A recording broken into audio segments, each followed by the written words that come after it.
last week we had Donovan Wells. This week we have the esteemed Lindsey B. Sarjeant. And just a little bio on Lindsey. He's a prolific writer, as most of you know, arranger, composer. He started off as a band director. I don't know if you knew that. He went to his old high school to teach. He went to Stanton High School in Jacksonville, and he taught there for a year. He said he had enough of teaching high school, that he paid his dues, and he thought his dues was just 1 year. So he did 1 year. And then in 74, of course, he left FAMU in 72 as one of the trumpet leaders. And then in 74, Dr. Foster decided to bring all these rookies on the band program, Julian White, Lindsey Sarjeant, and then he changed the announcer. And you could imagine how we all felt. We didn't want them young bucks coming around. We didn't think they knew anything. And so we were very resistant to that. But later on, the rest is history. He went on to play. He's played professional jazz in many areas. He's played with Nat Adderley. He's played with Slide Hamilton, Della Reese, Wynton Marsalis. He now has a student who's the director of the Count Basie Band. He's done arrangement for McDonald All-American Band. They had a McDonald All-American Jazz Band that he was instrumental in getting started. He's now the chairman of the music department at Florida A&M University, and they have one of the top music industry programs in the country. And he's just doing great things at the university. We're glad to have him, Sarge. I'm going to mute myself out and let you go. Well, thank you so much, Linard. I appreciate being here. It's a pleasure to be here. It's a pleasure to see all of you. I haven't seen some of you in quite some time, and I'm very happy to be on this call. All right. So how can we proceed? Okay. All right. I'm ready. I'm ready to ask you the first question. Your first question for today is, you've come quite a long way since your first concert band arrangement. That's the Way of the World. A terrible arrangement that we wanted to leave the field. A lot of people don't know we protested. They said, man, that guy can't write. We don't want to play any of that. How has your style and compositional skills grown? And how much influence did your brother, Ronald Sarjeant, have on you, considering he was a prolific writer himself? Let's go back to the beginning. Let me just tell you how I got to be the arranger for the band. One of the things that happened, Dr. Foster, because of my, the kind of student that I was at the university, Dr. Foster asked me my junior year if I would come back and work on the faculty. I told him, hell no, I'm not doing that. I said, just like that. And I was headed to Indiana University, to study with David Baker that particular year. But my father passed away. And I wound up, after graduation, I went home to take care of my mother for a year. And I was working at the high school. And Dr. Foster called me again and asked me if I would consider coming back. I said no. So at the end of that first year, a guy on the faculty, his name is Aaron Horn, who's directing the jazz band.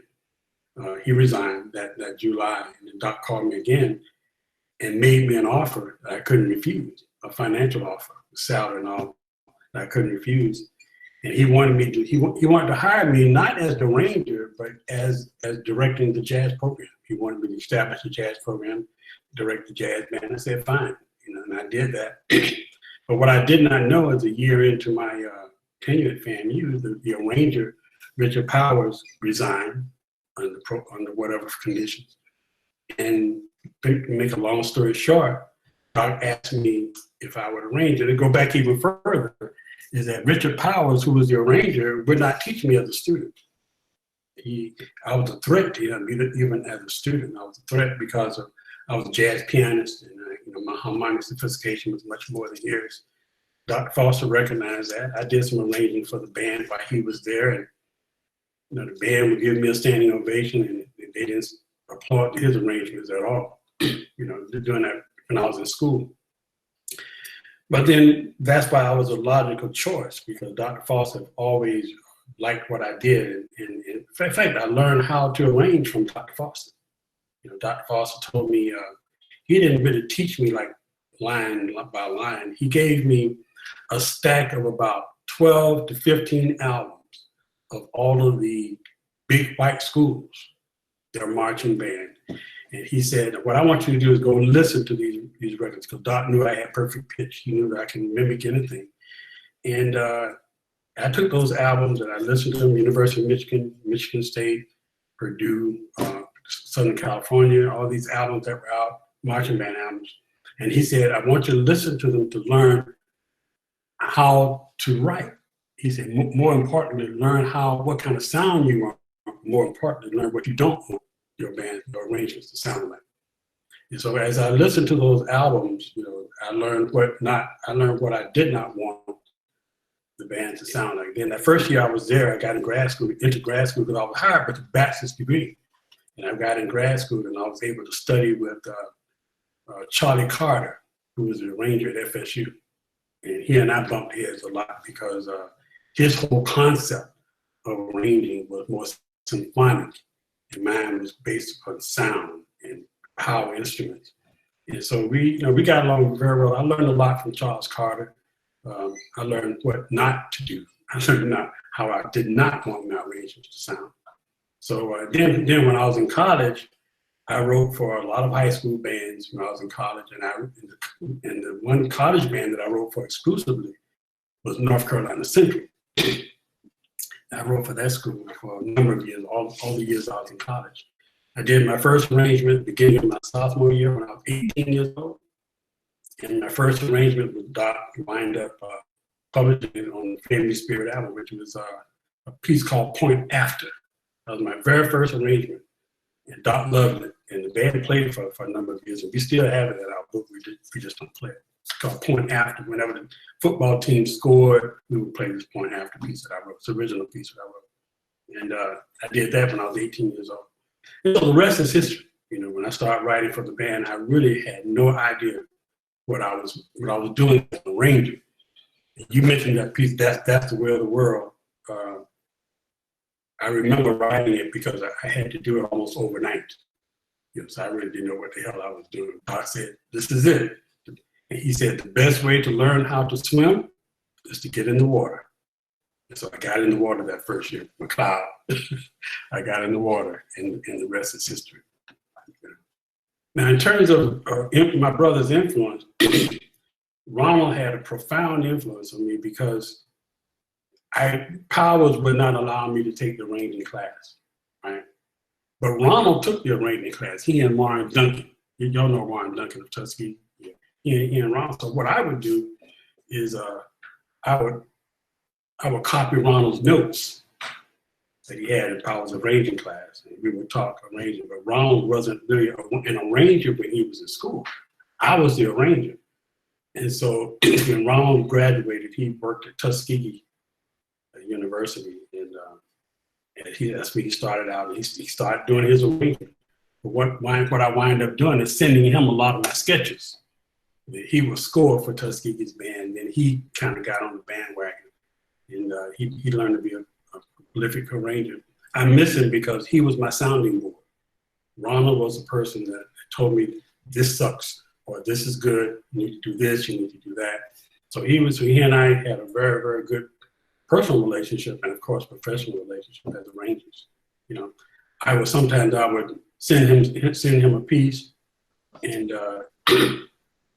when I hear his band play it, it's completely different because his scoring style was completely different from mine. And I used to laugh all the time. He said, you just saved me 2 weeks of writing just by sending him some stuff. So that's the kind of relationship he and I had. Okay, well, your second question, and I can't help but mentioning Chandler Wilson. He's one of your proteges, and he's on.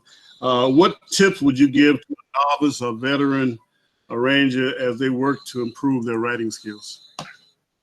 One of the best tools, one of the most important tools that any arranger should have is a tool of knowing how to manipulate harmony, and knowing having a theoretical approach to music itself.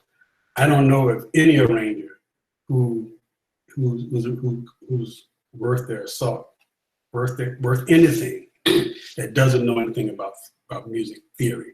Theory is very, very important, you know, and music theory and your ability to manipulate harmony, to be able to change harmony, to be able to process all of the things that we learned in theory 1 through 4, counterpoint, form and analysis. All these things are related to the arranging process. You can't separate any of those things. What I've seen in a lot of the young arrangers is that they try to bypass the fundamentals. They try to bypass the 16th, 17th, and 18th century counterpoint. They bypass all of these traditional rules and regulations as opposed to the theory.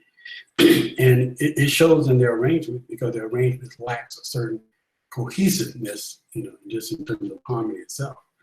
And so the best tool that an arranger can have is harmony. The other thing I would like to say that, you know, they have to become a student of music, period. They have to know exactly, as an arranger, you have to have a whole arsenal of things that you can write, things that you can notate. It's a very tedious process. It's nothing that you can learn overnight. It just takes time, you know, to learn those processes. It takes time to learn through trial and error. You know, that's how I learned, through trial and error.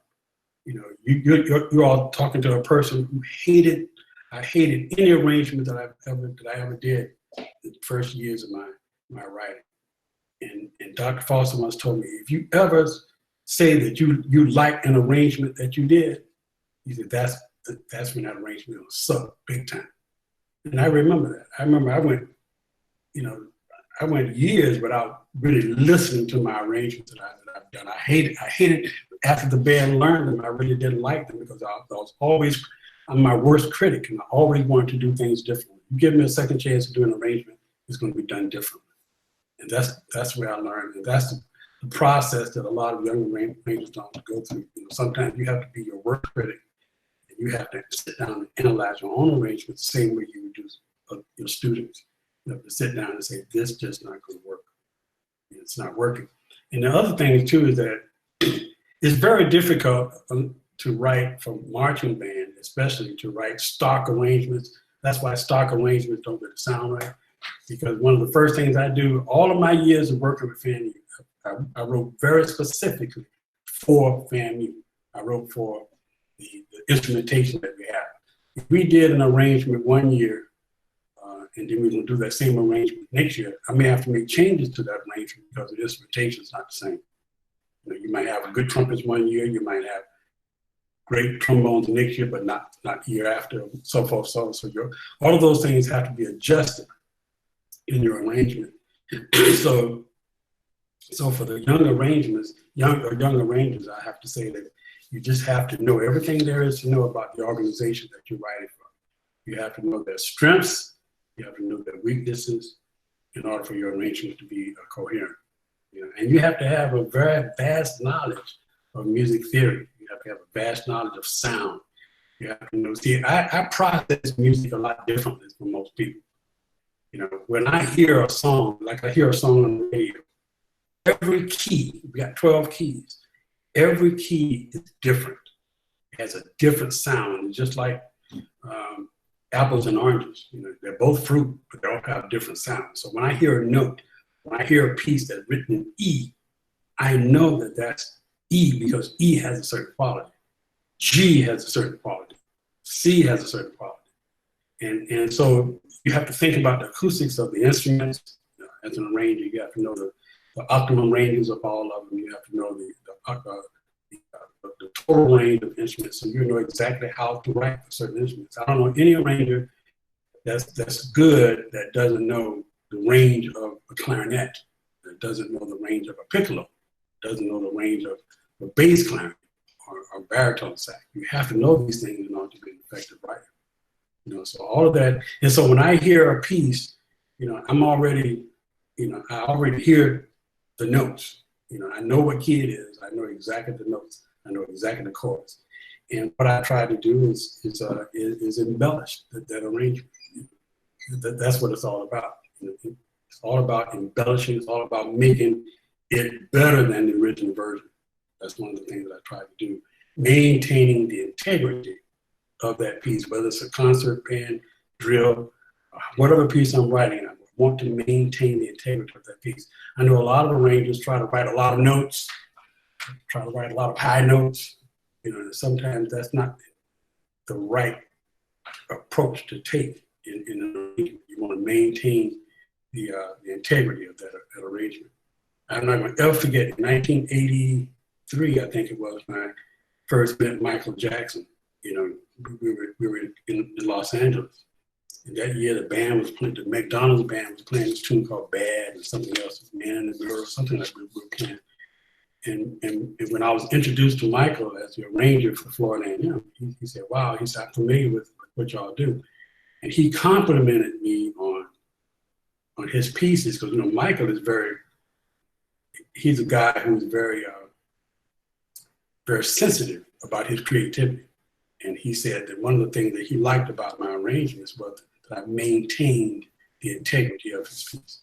And that's the thing that a lot of young musicians just do not do. You know, maintain the integrity, and you wind up having a lot of chords that are not related. You have a lot of, you're trying to be creative, and you really destroy the whole intent of the pieces. So that's a very important thing as you look through the arranging process. Okay, your third question is, how do you approach and select various songs, and especially dance routine music of today, as opposed to decades ago?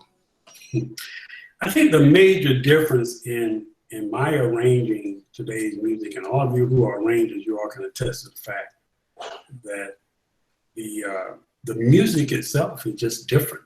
You know, the music of the 1970s, you know, the music of the 1980s, the music of the 1990s, you know, that it's different than the music of the 2000s and 2010s and stuff like that. Even to this day, the music is different. So we had, back in the day, you know, songs were real songs that had melody, rhythm, and harmony.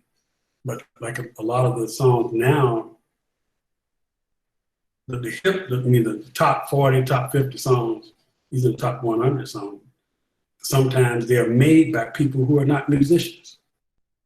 And so it's our responsibility is to take a melody and a drum beat and a bass line and to make something out of it, to make it sound like the piece, but yet use your own embellishment tools in terms of harmony and voice leading and stuff like that. So that's the challenge. I think doing a drill concert, they're all the same. They're all the same in terms of technique, in terms of how you arrange the music, but it all differs with the piece. Because I know a lot of songs that I write now, I hate writing some of these dance routines now, and y'all all know why, because there's nothing there. Sometimes you have to make chicken salad out of chicken manure, if you ever heard that one. You know, sometimes you just have to, you know, use your own creativity and create some harmony where there's none. You know, just as long as you have the melody and bass line and maintain that integrity of the piece, so that when people hear the first three notes of that piece, they know exactly what it is. That's the mark of a good arranger, to be able to do that. But the major difference, you know, but the major difference is just the music itself. When you start examining the music, the way music was made by the OJs, by the Stylistics, and Earth, Wind and Fire, you know, when you look at that music as opposed to the music of today, it's just completely different. It's different. My writing style is different because the music is different. You know, and you give me a nice piece that have nice harmony, and nice melody, nice bass line. That's something you can work with, and you can be more creative with that. You know, the thing that I like the most, you know, I don't think that writing a concert selection is any more difficult than writing a dance routine or a drill. The thing that I like about writing the drill is that it allows me to be a little bit more creative than most arrangers. The way that I approach a drill is the same way that a motion picture writer writes for a motion picture. which means that the motion picture is always done first, right? And then the arranger come in, he look at the motion picture and he writes to the screen. He conducts to the screen. Well, I do the same thing with our group. The drills and stuff are written first. Then I put the music to the drill. I'm doing the same thing that all the great John Williams and all those great arrangers, those great composers did to motion pictures. You know, the drill is laid out by the drill designer. Then I'll take the drill count sheet and I will create arrangements based upon what I see on that. So it's a process, and I enjoyed that process because it allowed me a lot more creativity, you know, in terms of phrasing, in terms of putting certain pieces together, transition from one piece to the next. All those things are very valuable in doing an arrangement. Concert selections, a little bit more involved in terms of you know, my writing style. It's a little bit more involved. You have to call you back up on Skype. Piece that I wrote. I didn't realize at the time that it was going to be, and I hated writing this one piece, the piece called "Spend the Night." Y'all remember that one? Man, I hated that piece. Man, those Isley Brothers. I said, man, this is not a concert selection. But once I got into the piece and I was able to do things with it, you know, and Dr. Foster didn't like it either. He told me, what in the hell is this? And I said, it's Spend the Night. This is what the students want to do. But the thing about that is that I don't make the decisions about what to write. A good arranger never really makes that decision. The decision about the music that we do always comes from the music committee, or from the students and the staff. They get together and decide what music they're going to do. And if it can be written, because some music they want to do cannot be written to make it sound good, so we don't do those pieces. You know, and I hear a lot of bands who try to play those pieces, and it never comes off because it's one of those pieces that you really can't arrange. One of the things I did learn as a student, because I was on the music committee as a student, is that we listened to the pieces, and the arranger at the time would make a decision whether or not you can even do an arrangement to this thing. And I remember one arrangement that I did that students thought that it just could not be written. But the first time I heard it, you know, I said, oh yeah, this is a nice piece. The piece is called Contagious. You remember that one? Yeah, most people could not write Contagious. I said, yeah, I can write it. You know, I can write it just fine. And when I passed it out, you know, then they understood what I was talking about. In terms of some pieces you can arrange, some pieces you can't. But either way, I try to maintain the integrity of the piece, whether I'm doing concert selection, drill, dance routine, or any other piece. We try to maintain that continuity. Yeah. Well, Sarge, we have we got a couple more questions, but you basically answering everything in the same capsule. So what I'm gonna do now, do you have something prepared that you were gonna do? Well, I was gonna just answer questions that people may have.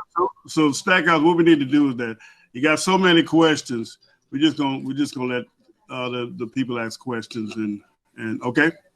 All right, go ahead, Stack. Stackhouse has left the meeting and he should be back in a second. And because I know I've seen all the questions coming up and these guys really want to pick your brain a little. Okay. What? Stackhouse is back.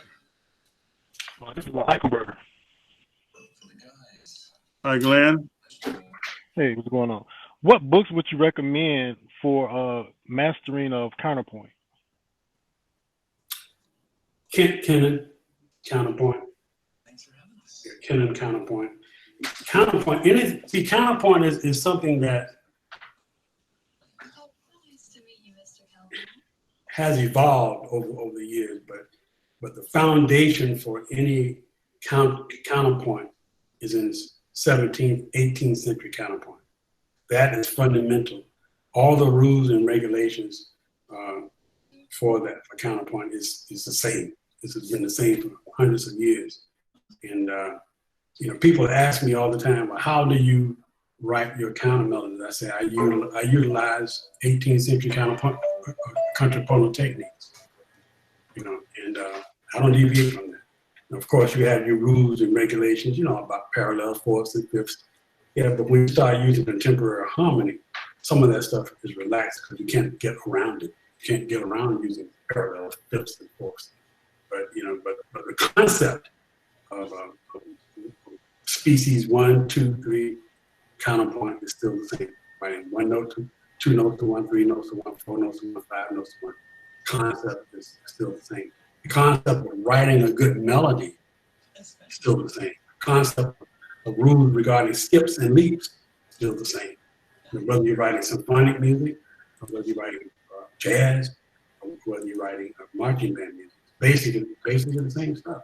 You know, and I tell young students all the time, especially my students, say, you need to study counterpoint and analysis because that gives you the theoretical background in order to do effective arrangement. How do you write line against line? How do you write two notes to one? How do you write three notes to one? How do you alternate? You know, how do you write a counter melody, a melody that's counter to the main melody? It's a technique of doing it, and there's a lot of rules that goes along with that. You know, that's something that a lot of young arrangements want to bypass. They want to bypass all the fundamental stuff and go to what they hear on the radio. What they hear on the radio, you have to remember that a lot of that music that's made on the radio that you hear are not done by musicians. Done by somebody who got a keyboard. You know, you got a keyboard, they can just make some sounds with the keyboard. And sometimes that's, I say, what? You know, I think harmonic wise or progression wise doesn't make sense, but it sells. You know, it sells and people buy them and people like certain songs. They like a certain rhythm, so you have to make sure that whatever that style is for that particular piece, you have to remember that that's what you have to highlight, you know, as an arranger. Hope I answered your question. Stackhouse, you can go ahead and. All right, I apologize about that. We have a large amount of people on the podcast today, so I want to make sure that everyone gets to ask a question. Well, we'll do the best that we can. First up, we have Glenn Eckelberger. He has a question. He already asked his question. Okay. Glenn, we got Glenn. All right, Charlton is up next. Charlton. How you doing, sir? So it's You're good. Yeah, it's good to Charlton, see you again. I'm doing very well. All right. I know that a majority of the folks on this or in this conference right now are marching band and band directors and things like that, and have more questions towards arranging for marching band. As someone that has done a number of arrangements for jazz ensemble, how do you approach that when you definitely have to shift gears really quickly from being usually the first part of the school year or the first semester to the second semester? Also, do you have any jazz arrangements that are available? I do. We'll talk offline about some of those. But the concept of writing for jazz bands, symphonic bands, and the concept is kind of the same. Marching band is a little different because marching band, you're writing for an outdoor venue. You're not writing for a concert hall. You know, you're not writing people sit down and play concert, playing in inside.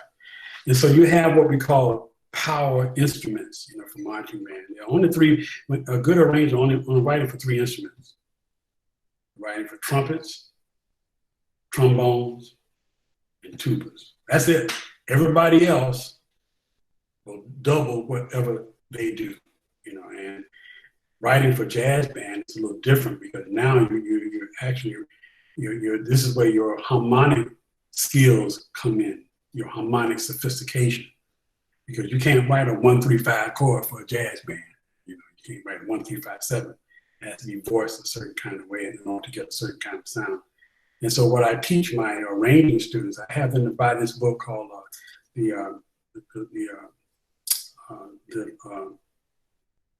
the contemporary jazz pianist by Dan Hurley.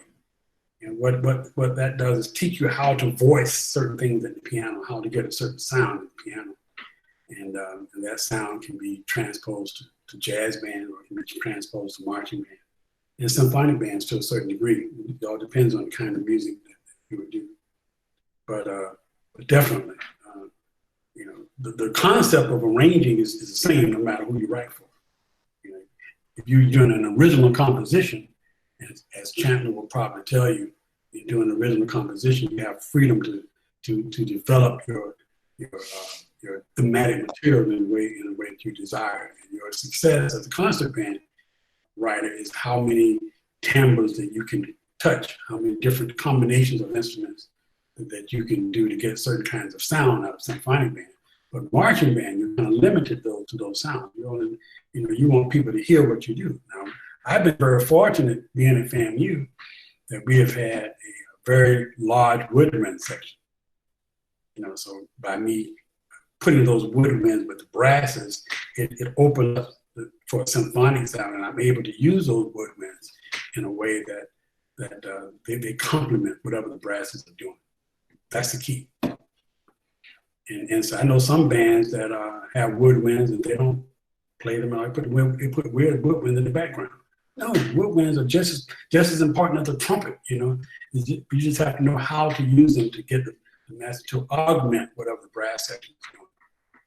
So I've been blessed with that. Even when I wrote for the McDonald's band, the McDonald's band was only 104 pieces, but the musicians were stellar. We had musicians from we had 2 musicians from every state, including Puerto Rico and the Virgin Islands, 104. But they were the top high school musicians, and the instrumentation was basically the same. But woodwinds were a very important part of that. And an arranger has to know exactly which lane he's going to be in. If I write a jazz band arrangement, man, it's me being a jazz pianist, I have to be able to do what I do. I can write. If it doesn't sound good at the piano, it's not going to sound good with your band. Period. I don't care what. And some of the best arrangers that I know historically are very, very good pianists. Very great pianists, actually. There's one guy who was a very decent arranger that wasn't a pianist. He was a percussion guy. A guy, the late Augustus Walker. You remember him, Gus Walker?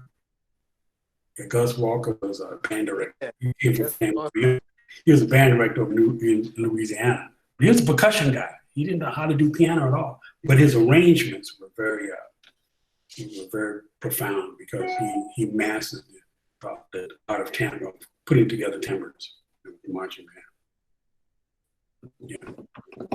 Thank you, sir. All right. All right. Next up, we have a question from Sybil Haskins. Okay, Sybil. How you doing, Mr. Sarjeant? I'm doing wonderful. My question is more so about history. Who were some of your contemporaries, and which of those you consider to be the most influential on your arranging journey? That's a very good question. I've never met an arranger, whether it's marching band, I don't care what kind of band they have, black college, white college. I listen to a lot of the DCI bands. I can't tell you exactly who the arrangers are, but I learned a lot of concepts from them, just in terms of my approach in music and my approach in designing medleys and things like that. When I was in college, I think the guy that was writing for Southern University at the time was what's his name? Who's at Norfolk State? What's his name? Who's at Norfolk State? Who was at Norfolk State? Paul Adams. Paul Adams. Yeah, Paul Adams. He was the first black college arranger that I said, ooh, that's pretty nice. Really, really nice. And you listen to the stuff and you see what he's doing, and you say, okay, that's good. Put that on the shelf.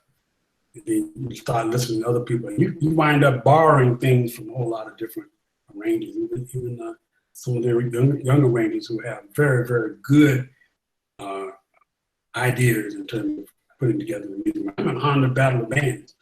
And every year we have those 8 bands. I watch all of their rehearsals. I watch the performances. And I'm in the zone, man. I'm in the zone, just listening. And sometimes I learn some things too, just in terms of learn their approach to doing certain things. But I think that what really set my foundation, Sybil, was when I was younger in college, and I had to listen to all these white college bands. I listened to that cornball music, and I said, this is what I don't want my arrangement to sound like. Some of them were pretty good, but the one band in particular that I enjoyed the most was the University of Michigan. Was the University of Michigan band. I've always had respect for their sound, and I remember seeing them in Jacksonville when I was very, very young at the Gator Bowl or something. And they just blew me away. The power, and strength, and the way that the arrangements were put together. I think at the time, a guy by the name of Jared Billick was writing for the University of Michigan. Am I right about that, channel? Jared Billick was the writer for the University of Michigan band. So Jared Billick was very, very influential because he's the one who came up with the same system that I used at Florida A&M University. And we kind of adopted. He came down to Florida A&M when I was a student, and I sat in on some of his workshops that he had with the band staff. And I learned a hell of a lot as a student, just watching him and listening to his music and looking at his score diagram. Back in those days, we didn't have finale. Right. Everything was written by hand. You didn't have a whole lot of trial and error. You wrote left hand page, right hand side, and then it's done. But I had the favor of when I write something, I can hear it. If I pick up any piece of music, I pick up a symphonic piece, and I look at the score, I can already hear what it sounds like. And I think that's a gift that I've been blessed with. I can look at a piece of music and I can just hear it. I can hear the arrangement. I know exactly. And I listen to student arrangement. I listen to a lot of my student arrangement. I look at the arrangement. All I see are wrong notes. I see wrong notes and I hear wrong notes. Right. So that's how I can tell. So I think my background, just listening and listening critically. There are 2 ways of listening to music. You listen aesthetically, which means that you just listen to something, you just listen. The second way that you listen is most important, is to listen critically. And when you listen to music critically, you're actually asking yourself questions about what you're listening to. What kind of voice settings are they using? How are they approaching the melody for this piece? And believe it or not, even some of the swag bands, I listen, I learn from a lot of the swag bands. I learn how those arrangers write and what they're trying to emphasize. And I'm sure they listen to my music as well and say, well, because a lot of them ask me, how do you write your counternote? How do you do this? How do you do that? And one of the big questions that I get all the time is, how do you write your endings? Where did that come from? Where did endings come from? I'm sure everybody wants to know that. But that's the story within itself. I'll come up with those endings. Hope that answered your question. Thank you. All right. All right. Next up, we have a question from Oscar Wright. Okay. Oscar? Oscar, are you there? Hey, I'm here. First, good afternoon. My question is, with your years of experience in arranging, what would you suggest when arranging their own music? But what, I couldn't hear you. You were breaking up. What did you say? Could you repeat that question, Oscar? Sure. My question was, with your years of experience in arranging, what advice would you give to those who are arranging, as in things to avoid?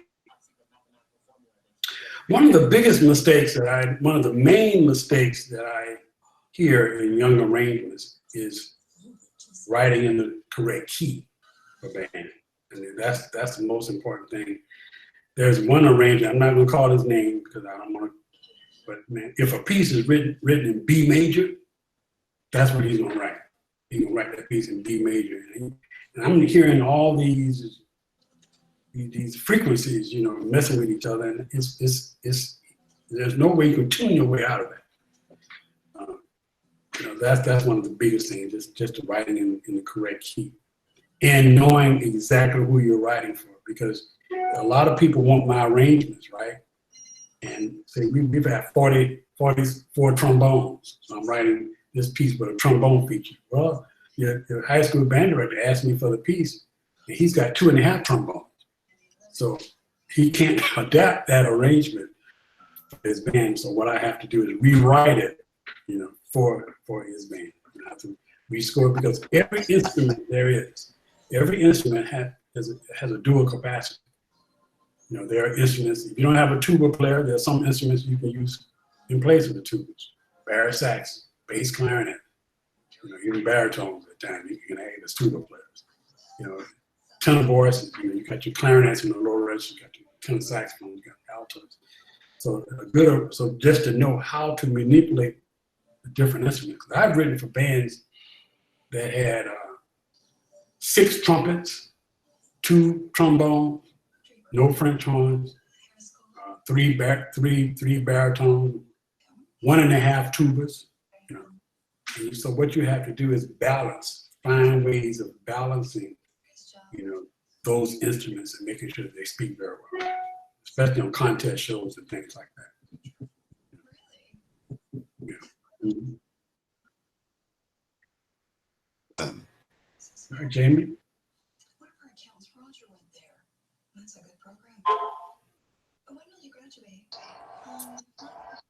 No question, Stackhouse. All right, we're moving on to Joanne Gates. Miss Joanne Gates, who's a member of our organization, our founder. Joanne, do you have a question?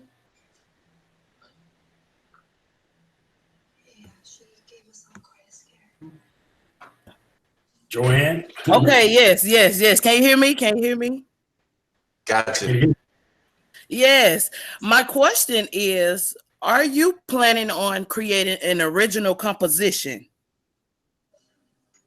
Yes, I'm working on something. In fact, I'm right in the middle of writing my book, Arranging for Band, focusing on Black college band writing, because, you know, writing for other bands, you know, it's kind of different genre of music a lot of times. But my book is going to be focused on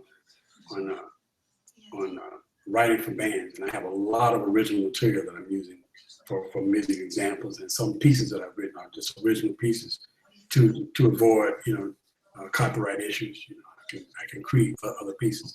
Yeah, but I have a large body of original work that I do. Some of those things McDonald's. I mean, some of those things families never played.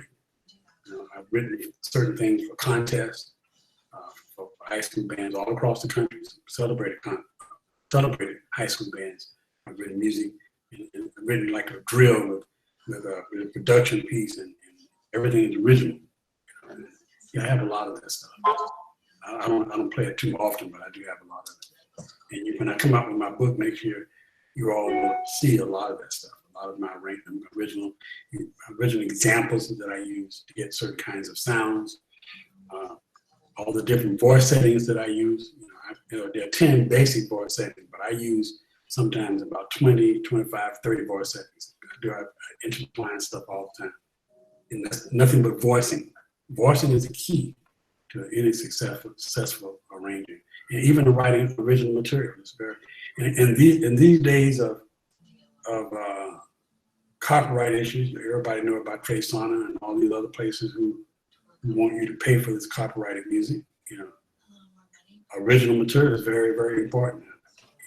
But the problem is with the original material for marching band is that when you play for an audience, you want your audience to be, you want your music to be relative to your audience. You want your audience to be able to relate to the music that you play as a marching band.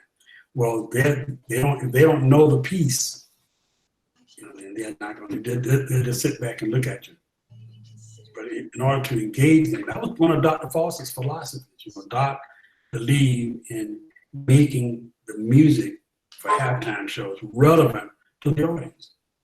Like when every year that the band went to the Gator Growl, for instance, and performed for 60, 70,000 Gator fans. Right. We can't do the same show we did in Bright Stadium. We have to do music that's for that particular crowd, or pieces that are considered crossover pieces that white folks would know as well as black folks. So that's what can make black college bands so unique, is because when they play, I don't care what quality band you have, you come out with a piece that they know, I know you can sound like crap, they won't clap because they know the piece. They can relate to the piece. So that's very important in bands. Originals are fine in terms of openings and fanfares and things like that. But when it comes down to that black audience, they want you to play something that they know that they can relate to, and that's the key ingredient. Dr. Foster understood that. If y'all look on YouTube now, that Bernard and Shirley Kinsey had a lot of our old videos digitized and put on YouTube. You would see that back in the 1950s, Dr. Foster was doing music that the audience really knew. He didn't play marches. He did marches and stuff like that, but he played a lot of rhythm and blues pieces, but back in the early days. People can relate to that because they knew what the song was. And so that's the nature of the beast. That's why black college football and white college football are so different, because black college audiences are different. They want to see the band. I don't care what quality your band. I've been to some of the games. I've been to some games. I say, "Are you kidding me? Bands sound crap." But people recognize the songs that they play, and that really makes a big difference in how some of these bands have gotten over all these years. Hope that answers your question. Okay. All right, Mrs. Sarjeant, we have Mr. Michael Simmons with a question for you. Okay, Michael. Hey, how you doing, Mr. Sarjeant? Doing all right?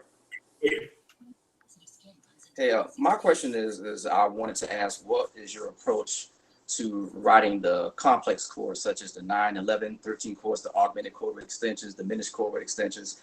And if you have to, what notes from those chords do you have to omit if you have to? Well, basic theory.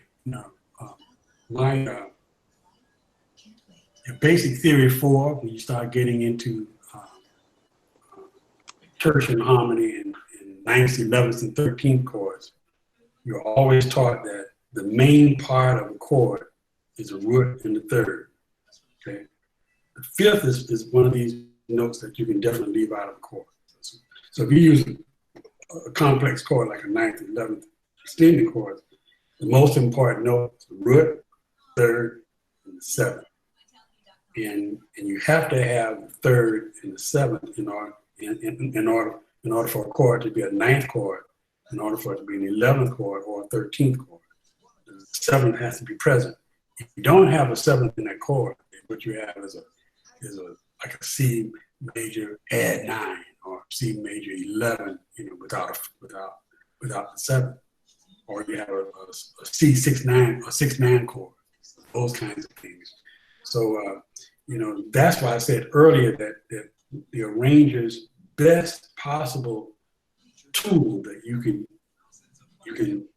master is the use of harmony and the manipulation of those harmonies. And like I was taught in theory, I was taught by a guy by the name of Dr. Wendell Logan. Y'all ever heard of him? Wendell Logan. He was director of jazz studies at AMMEA University before he passed away several years ago. But he taught me theory. He taught me theory and composition when I was at FAMU. He was fresh out of the college, and man, I learned so much. He was a jazz saxophonist, and I learned a lot of things from him, just him sitting down to the piano and showing me how to voice certain kind of chords without how you only need the 3rd, the 7th, and the chord extension.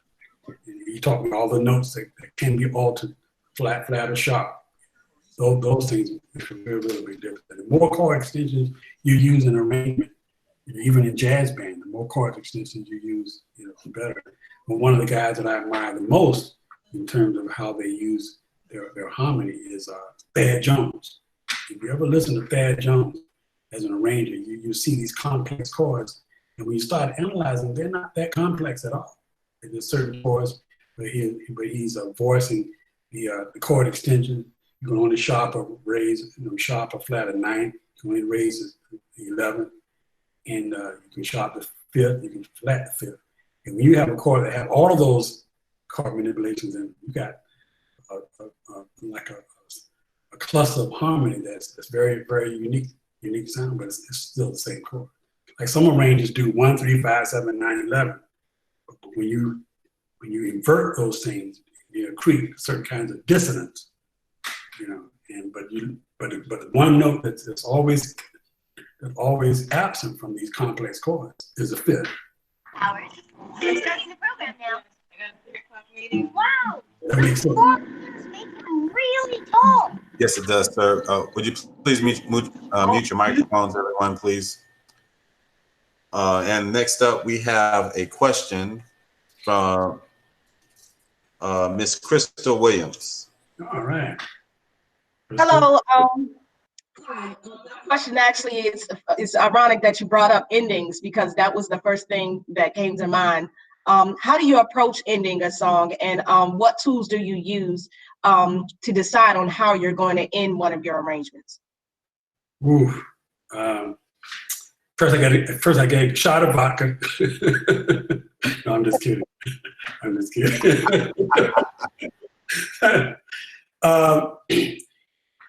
When I first started writing, McCloud can contest this, you have to know what band you're writing for.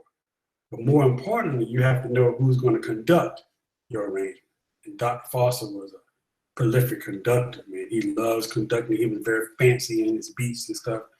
And Dr. Foster loved grandiose type endings. He liked to show off his conducting skills by the end. He just keep time doing out the arrangement. But that ending is where he would write. So I would write my endings. And I had a name for those endings in my book called Foster endings. Because Foster used to love those kind of. And then when Dr. Foster would rehearse one of my concert selections, he'll go home and study the score. But he would come back to rehearsal and he would rehearse the ending first. He'll spend half the rehearsal on the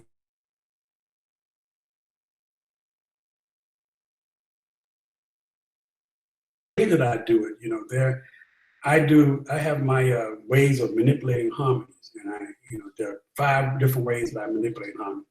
You have what you call functional interchange. You have secondary dominance. You have chord. You have tritone substitution. You have parallel dominance, parallel subdominance. And so when you write a chord progression, my chord progression always leans toward the tonic. Anything that leads toward the tonic. And sometimes you come up with a progression, then you do some functional interchange. You do some secondary dominance. You do tritone substitution just to create, something that will lead to the tonic. So in other words, you may have C, E going to C, G, E going to C, right? So, then you have what you call these natural substitutions. I don't want to get into a whole lot of theory behind it, but there's a theory behind some of these endings. And because it was easy for me, because I'm a jazz pianist, a lot of times I just do a lot of experimenting. And sometimes I even ask myself, how in the hell you came up with that?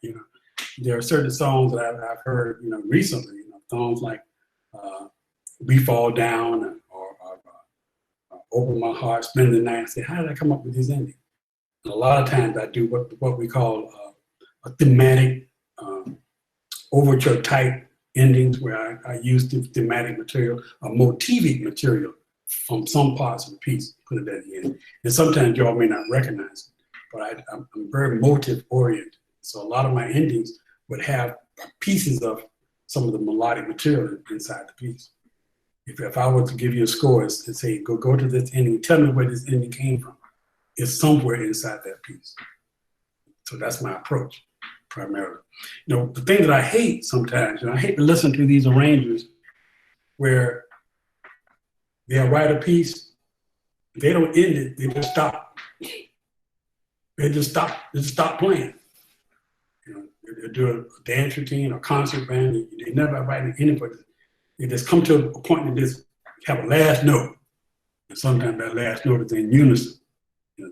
that there's no progression to that last note. I believe that when you're going to end on B flat, you should lead toward that B flat with some kind of normal progression. That normal progression can be changed. It can be manipulated to be other kinds of chords. But if you look at it theoretically, it's a normal progression, authentic progression, not a playbook, but authentic progression. Yeah, they're making this. All right. Yes, sir, it does. We have a question from Mr. Devin Robinson. Mr. Devin Robinson. Right. Devin? Hey, how you doing, sir? I'm doing good. All right. My question is, when you sit down at the piano or to write a song for the first time, what is your first step? I mean, do you start out with just writing some thoughts and ideas out, or just kind of going through that in your head, or what's your first step? What's your process or procedure sitting down, steps you go through when creating a piece, or something you might recommend for a young person starting out? That's a very good question, because that's a very important question as well. Every arranger that I know have their own processes in terms of how they go about it. But what I do, I listen to a piece, and I listen to it many, many times. I listen critically to that piece. I learn that piece, sit down to the piano, and I play that piece in many different keys to see what would be the best key for that piece. Who do I want to have the melody, whatever. And so, but before I sit down and write anything, see, I'm still from the old school. I use finale. I've been using finale since 1989. And, but I still actually physically write a sketch. I make a sketch. So before I write any notes, I sit down to the piano and I learn the piece. I learn how to play the piece, and I start playing around with it. I start playing around with different keys. And then I sit down and write. And sometimes I don't start from the beginning. Sometimes I start right in the middle. Sometimes I start at the end and work my way through the arrangement.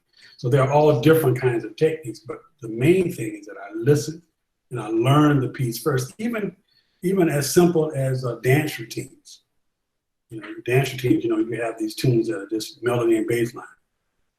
Well, I still write out the bass line. I still write out the melody before I put it on finale. Every piece of music that I've ever written, I have a paper backup. And I remember when I first started doing a finale, I didn't do that.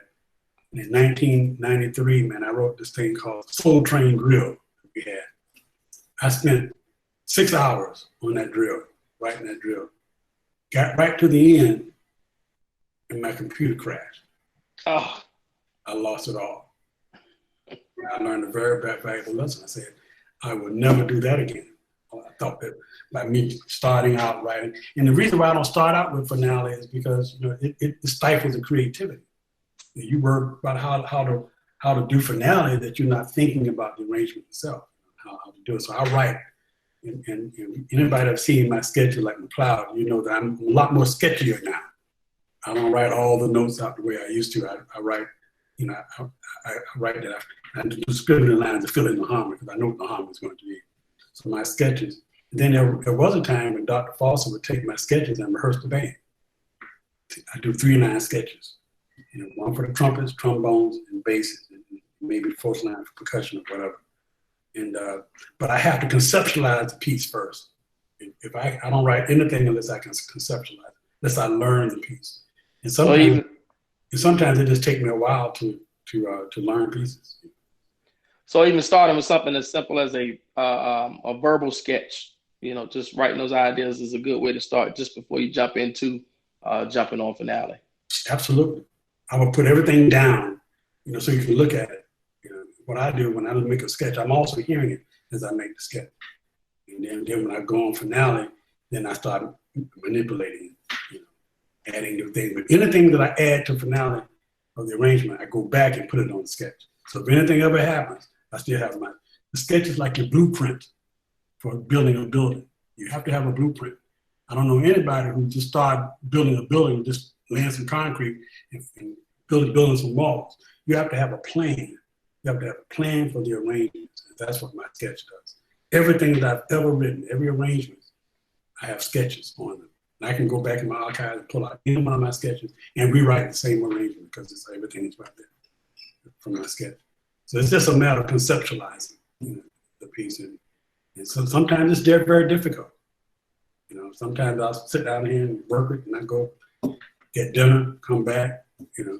Sometimes I leave it alone, come up, get up the next morning, you have completely different ideas of how you want to write. So I hope that answers your question. It did. Thank you. All right. Good. Wow, man, that's such a wealth of knowledge. I appreciate you, Sarge. We're going to continue just a few more questions. You might recognize this name. It's Mr. Benjamin McKnight with a question. Oh, yeah. Oh, yeah. Ben, how are you? Where is he? You have to take him a while to unmute that microphone. All right, yeah. Hey, I'm old school. I don't have the new tech like these young people. Hey, Sarge. Hey, man, how you doing? I'm good. Long time no talk. Where you get all that gray hair from? Where you get all that gray hair from? Hey, I know, right? Look at them. Hey, hair color for men, man. Can't get to the store. Hey, Rona got us locked in. Can't get to the store. Listen, don't y'all share any secrets now. Yeah, I know, right? Y'all keep it clean. my question, actually, my question is really just an explanation, and I would like you to be that one to give that that clarity on it. I remember classes, you would stress the ranges and those three the practical, the planned, and optimal. I thought it was common knowledge. Apparently, it's not. You know, I got into a debate with a young arranger about ranges, and he made a statement. He know people who could play those ranges, particularly French horn. And I said, well, you may, but you won't find all of those horn players in one band. So I tried to explain that concept to him. So can you go over that with as to what they are, the plain, the optimal, and the practical ranges, and why they are important? Well, every instrument has its own characteristic. You know, let's start with the piccolo. Let's start with the flutes. You know, flutes is an instrument that sounds best in certain registers. You know, if you're in a symphonic band, you know, you have to know what the lowest note is, and you have to know what the highest note is. But by knowing the lowest and the highest, but then there's what you call an optimal range, where most music sounds written. You know, I'm not going to ever write anything for a flute that's completely out of the flute range that most musicians cannot play. Like sometimes the most experienced musicians can play high, you know, but sometimes if you have a high school band, you're not going to have too many of those players. But every instrument, the trumpet has a low F sharp, because the trumpet can be a soprano instrument, it can be an alto instrument, and it can also be a tenor instrument. You know, if trumpets can play in that lower register, they can also play high. And you have to be very careful about trumpet players, because I know a lot of trumpet players who say, "Oh, I can play a high E." Yeah, you can play a high E. You squint at it, you scritch it, tighten up. You know, but that's not it. And then some arrangements write high, and sometimes it nullifies the beauty of the arrangement because it's so out of context. You know, the French horn is one of those pieces that there's a certain French horn sound that that you should go for. And I heard there's a writing concept now where people are writing French horn parts along with the trumpet parts. Yeah. Oh my God. And so there's no difference between French horn and trumpet. French horn playing high, just like first trumpet players. Mm-hmm. And sometimes it doesn't necessarily sound good. The intonation is terrible. Mm-hmm. And that's just the nature of the instrument. And then you have your trombone. You know, I try not to write anything above a high G for the trombone. But if you have a good player, you can write an A flat. And sometimes you get away with the B flat, but not over a sustained period of time. You know, so, but sometimes I hear players playing in these upper register, and they stop playing and wait for the high note. Mm-hmm. And y'all know what that sounds like. I don't have to explain it. Tell it. But I think every instrument has a characteristic sound. You know, if you had all trumpet players who can play above a high C, I mean, play well and tune above high C, that's a wonderful thing if you have that. You know? Mm-hmm. But sometimes the music that they play just doesn't warrant it, but they play it anyway. Even in Honda Battle of Bands, you have some trumpet players who insist on taking my arrangements. I already have a high G with it, but they're gonna take a G above that, you know. And it's sometimes it sounds okay, but it's out of context with other music. So you have to be very, very careful at that. So the ranges of the instrument, the practical range, playing range of the instrument, like tubas. The tuba is a bass instrument. It's not a tenor instrument. But I hear these bands where tuba players playing A flats and B flats and C's way up in the stratosphere. And the tuba doesn't sound like a tuba. It doesn't have that low buoyancy for the chord, you see. So you miss out on the warmth of the harmony because the tubas are so high. You know, sometimes they sound good, way up there playing A flats and B flats on tubas. That's not my cup of tea. I mean, if I write an F, good. You know, I write an F and I write a G occasionally, but I write from F would be the highest that I would write for a tuba. You know, trombone, maybe a G for a trombone player, ledger line G. Trumpets, I write as a high C or D, so that they can sound in tune and coherent while they're playing. So that's very, very important. And that's what some of the, you know, they don't really, you know, they don't really look at it that way. You know, they're all about power and by any means necessary. Right. You know, and you all understand that. You know. All right. As usual, well stated, Sarge. Well stated. Thank you.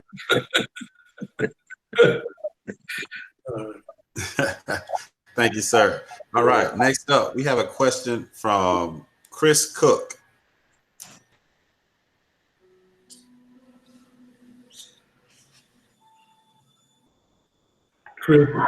Oh, good afternoon. Thank you so much for answering our questions. And I just want to piggyback off of Mr. McKnight. One of the issues that I have is when I'm putting together arrangements, I'll come across a melody. It's more specific to trumpets, clarinets, and piccolos, where the melody may be a little bit too high for trumpet, or it might be too low for clarinet, or it might be too low for a piccolo. So when you get a certain melody to a certain point, and you've got to arrange it so that the melody sounds consistent, but you have different octaves in those three instruments. How would you approach that? And you know, do you take one instrument down an octave? Do you put one instrument up an octave? How do you make it so that the melody still sounds consistent and it still speaks out of your harmony and your bass? That's when you have to manipulate the key signature, because keys, you might want the trumpets to play a melody in a certain range. So you have to adjust that range, not by adjusting the octave, but adjusting the key signature that would make it comfortable for the trumpets to play. And a lot of times I do modulations for that point. I may start off with the trumpets having the melody, but when I want the trombones to have the melody, I'll change the key so that the trombones can play that melody in a great range for the trombones. You know, and vice versa. If I want to have the trombones on the melody, and I want the trumpets to come in. If that's going to come in, that's going to be too high for them, I have to go back and adjust the key signature, adjust the keys for the trombones, or I'll just do what you call do some creative transitions so that the trumpets can play in a very comfortable range. So it's this, you know, it's like a putting together a puzzle, a jigsaw puzzle sometimes, and sometimes, you know, you just have to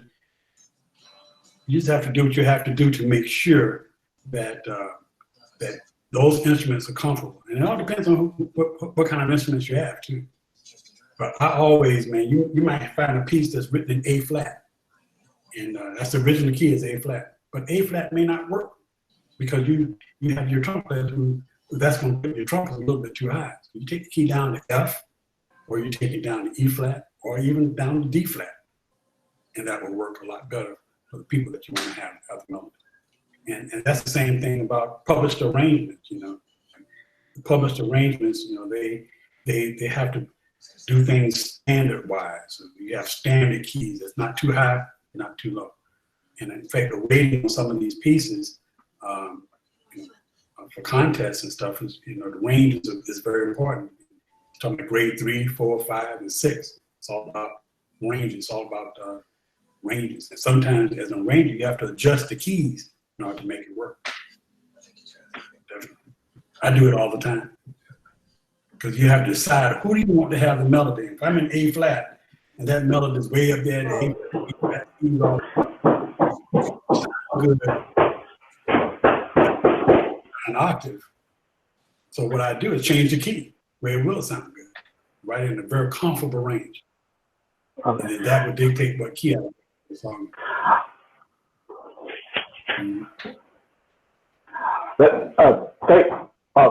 Thank you for answering that question. I just noticed that in your arrangement, I noticed that the piccolo might be an octave above the clarinet, or the clarinet and piccolo might have that same octave, and they might be playing that continuous while the trumpet is underneath.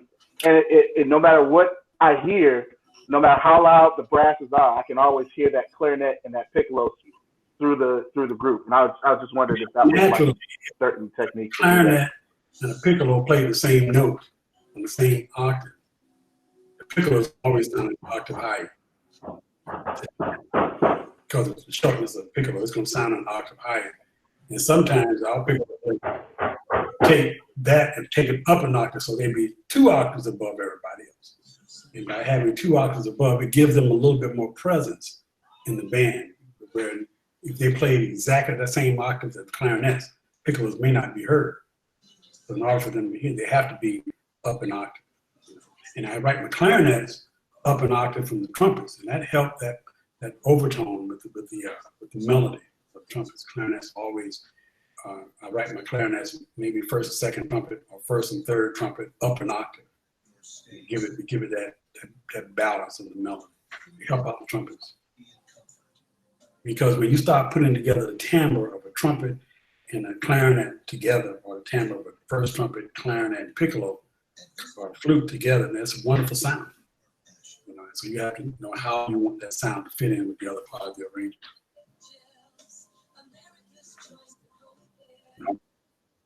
Awesome. Thank you so much for that question. All right, next up we have just a few more, Sarge. We don't want to take up your whole day, but we appreciate you hanging in there with us. Next question is from Mr. Jerome Queen. All right. All right. How you doing, Mr. Sarjeant? Thank you for answering questions today. My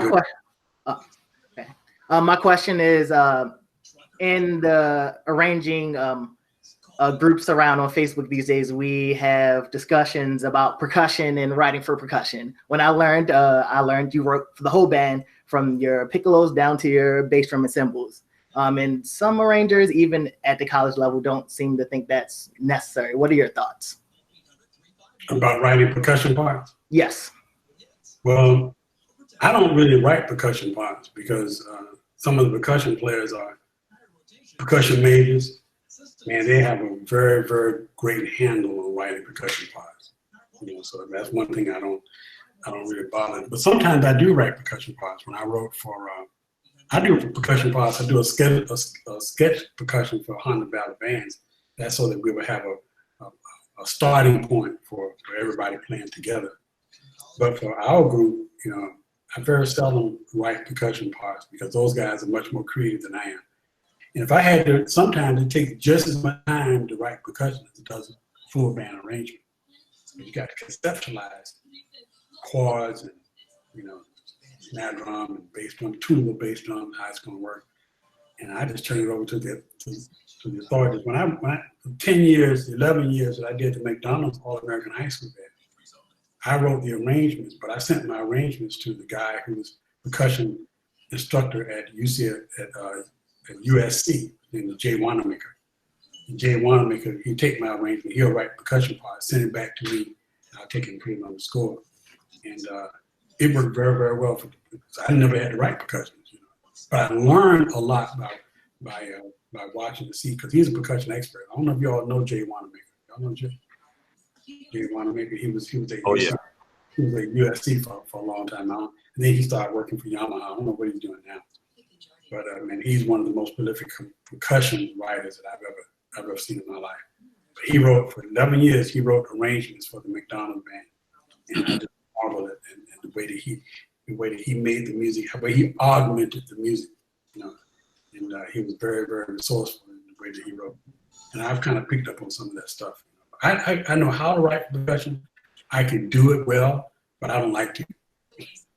Because almost every group that I have, the percussion players, even some of the high school bands, percussion players, great players, man. They're much more creative than I am. And some of those guys have a knack with the stuff that I don't have. I don't really play. I started my career in middle school in 6th grade, in 7th grade band playing snare drum. And we had a parade one day, and I found out that we were the only one playing. Everybody was just chilling, marching down the street. I said, I'm not playing this no more. So I switched to trumpet in 7th grade, and I've been playing trumpet ever since. So hell with the drums, y'all could have the drums. So all the time. I said, no, I'm not doing that. I got back to school, man, I was sweating, man, I was wet, I was tired, my arms were tired, everybody just smiling and grinning. I said, no, man, I put that drum down. But I respect percussion players, and I had a roommate in college named Warren Duncan. Warren Duncan is a percussion specialist, and I learned a lot from him, just the way that he wrote, his technique. He taught me a lot about writing for percussion. So I credit that. I credit Warren Duncan with that. He's a wonderful percussionist. How many of y'all are arrangers? How many of y'all write percussion parts? I know I do, and I know I have a couple friends that do. I'm pretty sure there's some people in that will say the same. Jermaine, do you write percussion part? Jermaine Fleming. Absolutely not. I've recently started writing a percussion part.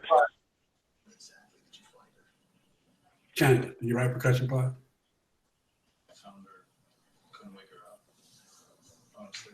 I think Chandler has percussion parts in his business. Okay. All right. All right. So the next question we have up is going to be from Mr. Jamie Brunson. Good afternoon, Mr. Sarjeant. Hey. All right. Thank you for sharing this wealth of knowledge with us this afternoon.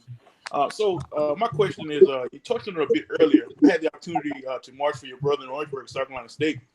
And, just paying attention to your arrangements over the years, you notice that, while you guys have a lot of similarities, there are some stark differences in your styles that you spoke on earlier. Could you share with us just some of the conversations that you guys had when talking about arrangements or talking about arranging in general? Just some of the things that you share with each other. Yeah, I can.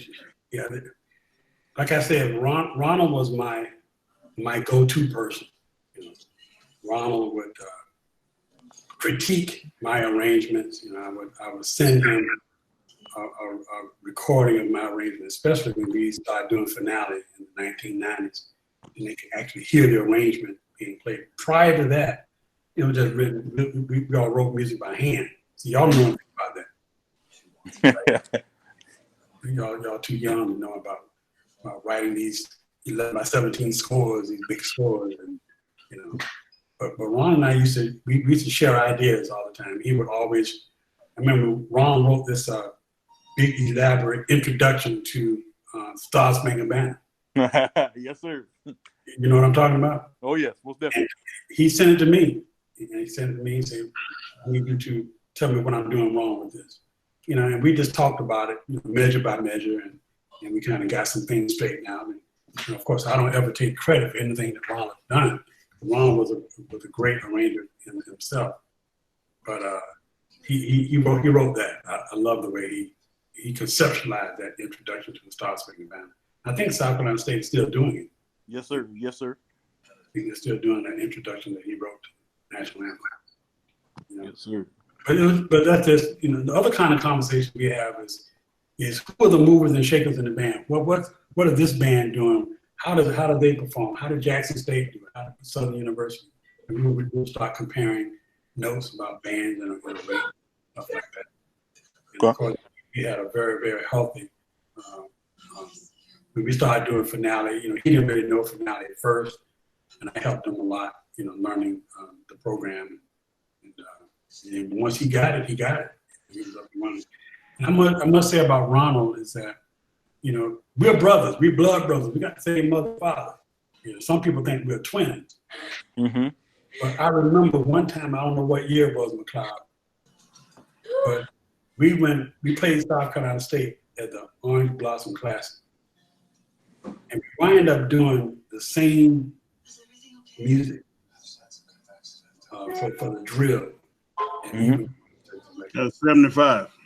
And people, man, they swore like hell that I gave Ronald our music. But I didn't. That was arranged. I had an arrangement that, because we all had the same basic musical approach. Right. And so his band, Primal Scream, I think that's what it was. And I did my arrangement with Primal. It was basically the same. And the band members at FAMU, they looked at me and they wanted to cuss my behind out because they thought they knew I had given Ronald our arrangements, but I didn't. We've jokingly said the same thing in Orangeburg, Sarge. Like, Sarge, you said that arrangement in Tallahassee. But then, to be surprised, we'll talk over the phone, but when we got together in Jacksonville, or he come to Tallahassee, and we didn't talk shop at all. We didn't talk shop at all. Every now and then he'll bring up, did you hear what this band played? I said, yeah, man, they sucked,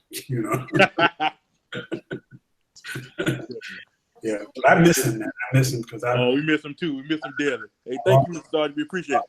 I lost that voice. I lost that critique. Things like and I always run stuff by him. And then I started noticing I was sending him certain arrangements and sending him the score. Next thing I know, he's incorporating these things in his arrangement. He stole from me, Yeah. I didn't mind it at all. I didn't mind it. McCloud, you know what I'm talking about. Oh, yeah. All right. Yeah. All right. Thank you, sir, for that question. And we're going to have one more question. This question is from Tyrone McCullum, and he couldn't vocalize his question himself, so he wanted me to read it to you, Sarge. Okay. The question is, what effect does the band's playing style or interpretation have on how an arranger will voice a song? That's that's not a very easy question to answer, because in every situation that I've been in, the bands are always subject to the interpretation of whoever rehearses the band. For instance, I'll talk about FAMU. If when I used to do an arrangement, and if I did not say if I didn't come to rehearsals that day and they passed an arrangement out, and Dr. White would conduct that arrangement.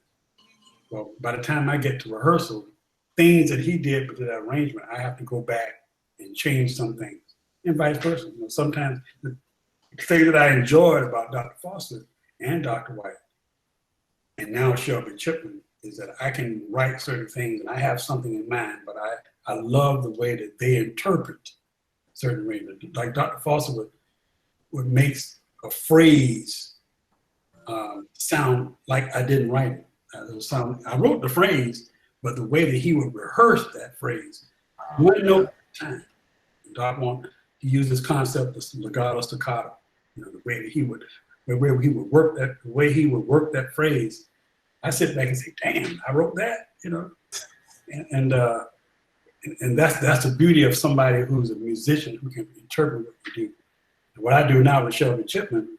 Shelby, interprets my arrangement. He'll look back at me and say, "Did I do that right?" I say, "No, man, you're straight." Because what he does is he put his own interpretation on all of it. And sometimes his interpretation is not what I had in mind when I wrote it, but then I go with it because it sounds good. That's his band. It was Dr. Foster's band. It was Julian White's band. And they had a right to interpret things the way they saw fit, and that's not a bad thing. But when you know who you're rehearsing, if I I'm writing for something for Dr. Foster to rehearse, I know that he does things a certain way. I'm going to write it a certain way. Same thing about Dr. White. Same thing about Shelby Chipman. You know, they just the rehearsing of a band. I can write a piece and pass it out to 5 bands, and I guarantee you there'll be 5 different interpretations. It's like 100 battle bands. And I write music for 100 battle bands, and I send it to all the band records. I stand in front of the bands and I listen to them. And what I hear is the interpretation that the band director has. You know? And some of them are different. And what I do when I get up there, I just try to make some sense out of all of it. I don't have the time to rehearse every phrase, but I try to get something very similar in terms of tempo and style. That's meant. And some bands, I hate to say it, but I'm trying to be as diplomatic as possible. Some bands don't really pay a lot of attention to phrasing and things that make music music. So you have to sit back and say, don't breathe in the first 3 measures. Everybody must play 3-bar phrases before you take a breath.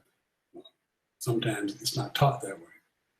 It's taught, sometimes band directors talk in such a way where, you know, they omit phrasing, they omit,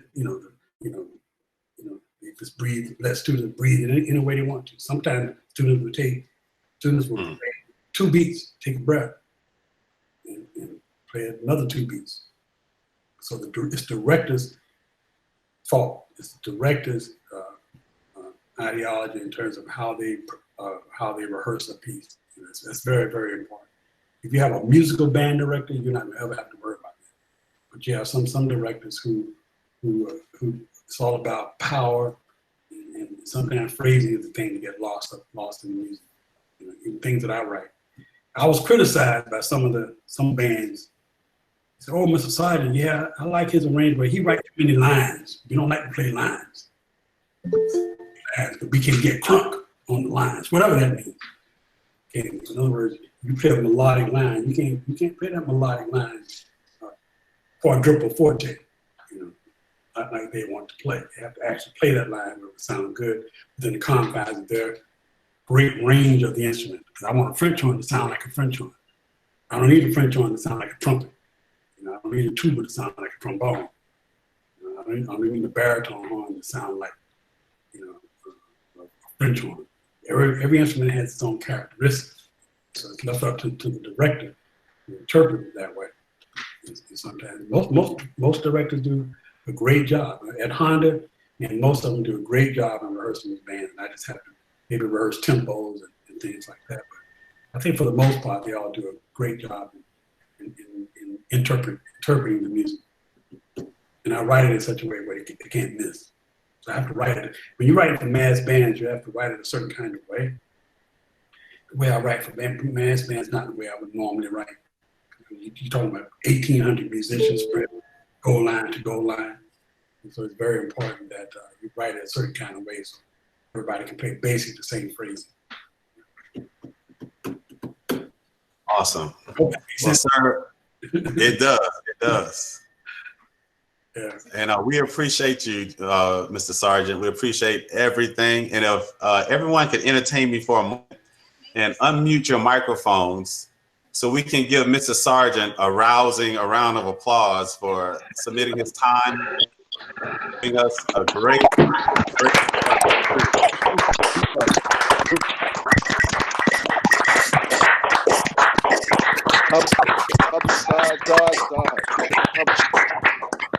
Thank you, Sarge. Thank you, Sarge. Appreciate you, man. Thank you. All